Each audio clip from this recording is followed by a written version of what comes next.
with the plane, they became so disrespectful. So, guys, my plane just experienced some of the worst black fatigue.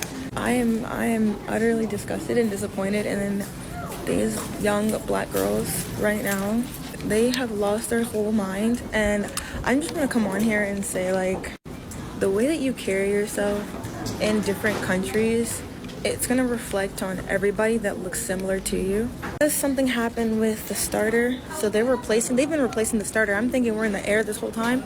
It's been 3 hours we were on the plane, and these girls were being loud before the plane was getting ready to take off. But when there was an issue with the plane, they became so disrespectful, so loud, so ghetto, and them through the medicine, the sleeping pills. I can't even freaking turn around to say anything because I can't form a thought. So, like, if I find them, I'll let them know this, because honestly, then they were like, hey guys, you guys can sit on the plane. Don't let them know. Don't say anything to them. Leave them alone. They are not going to hear you. They just going to get mad at you and call you out of your name too. They make an announcement. They're like, hey, it's going to take another 30 minutes.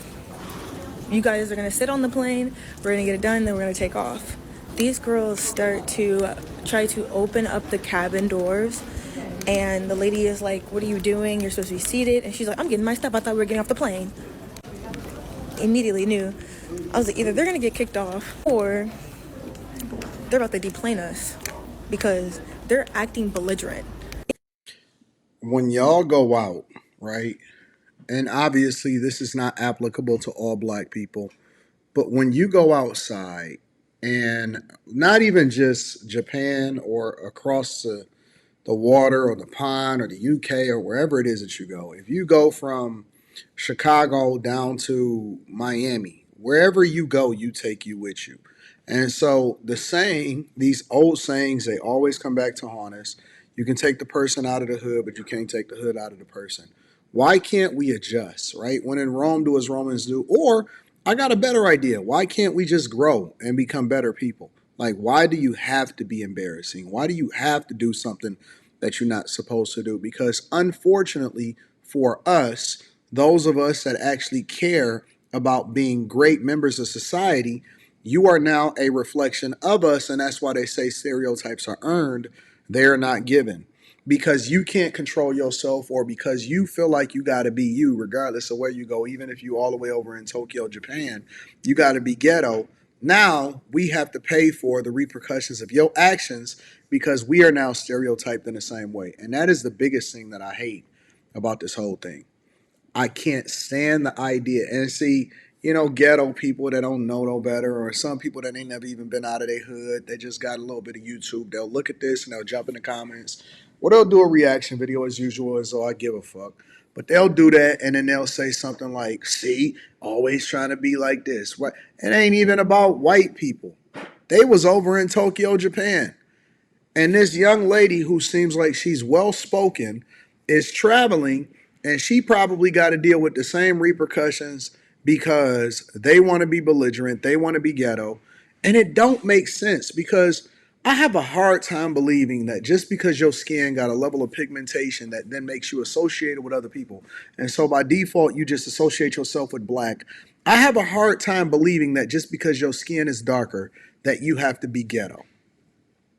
How is that a thing? How is that taught? That's not genetic.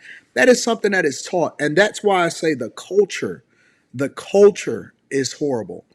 It's not black people. It is black culture, meaning the thing that we celebrate the most, the thing that we promote the most, the thing that we push into society the most. I was just having a conversation with my daughter. I ain't even gonna cap with y'all. I was having a conversation with my daughter, and I seen it because it's a lot of people that clip my stuff up and then they put it on different platforms like Instagram and TikTok. And I told my daughter, I said, "Yo, I am not paying for you to go to college to go to a HBCU." You know what I'm saying? Like we just talking and we going back and forth, and of course she's asking me what is my thought process and why, whatever. She's really awesome. She's a very respectful, decent human being, but it's very difficult for me to send her off to an indoctrination camp, a liberal indoctrination camp, that's not conducive for the thing that she was taught as she was grown up. And she can go 17, 18, 19 years of her life and then all of a sudden head over to these places where I watch them and I witness them online of what the culture is like. So many different people will be in the comments and they'll say stuff like, "Oh man, my son is doing okay." It's not about the money. It's not about resources. It's about who you are, how you act, and whether or not you hate other people as a result of being around other people that hate other people or they can't control themselves. And it's difficult for them to acquiesce or adjust to cultural norms or society, or whether they lean in the victim Olympics just because they black, or they feel like they have to act a certain type of way just because they were raised around or they went to school around or their cultural norms was a certain way. It is embarrassing. It is stupid. Why we even separate ourselves based off of race, and then we feel like we have to show out as though somebody is going to be impressed by that. Or you just got to prove that you just the most ghetto person in the world. It's dumb. It's very dumb and it's stupid. Thing you see on Spirit Airlines or Frontier in America, those freaking ratchet videos, they were acting just like that. Stereotypical black, nasty attitude girls knocked out. And I keep saying this because I waited till everyone got off the plane, so I go last. Cause I'm so drowsy. I'm still like wobbly.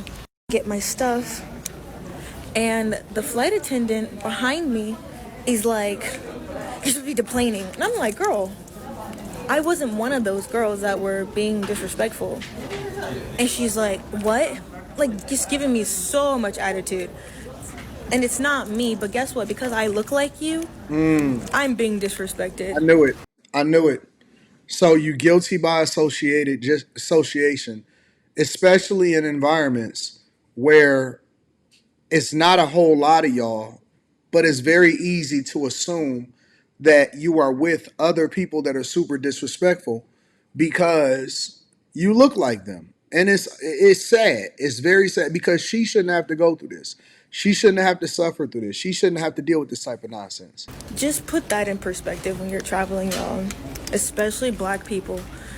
Black people are already, what is it, that black fatigue is going around? Like, people are already getting sick and tired of your stank, public, embarrassing attitudes and behavior.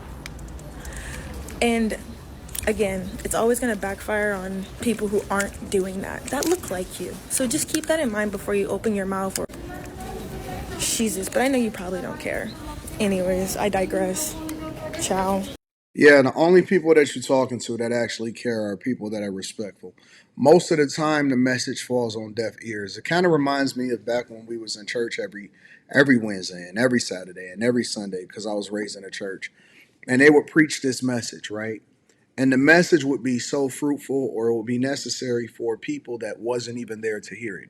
So the people that actually caught the message was the people that was already on top of things, and so they would be doing more of what it is that they were already supposed to do. They would be even more vigilant and being, on top of things. Whereas the people that the message would actually help the most, they would never even be there to hear it, or they would just conveniently miss, and then they would just continue to do the stuff that they had been doing all along.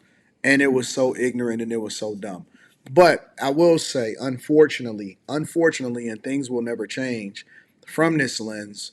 We can complain about it, we can talk about it, we can have conversations about it, but most of the time it's not going to change. It gets exponentially worse because most of the time people also dig their heels in and they become more of what they already are, especially as they get older and if it wasn't put into them when they was younger.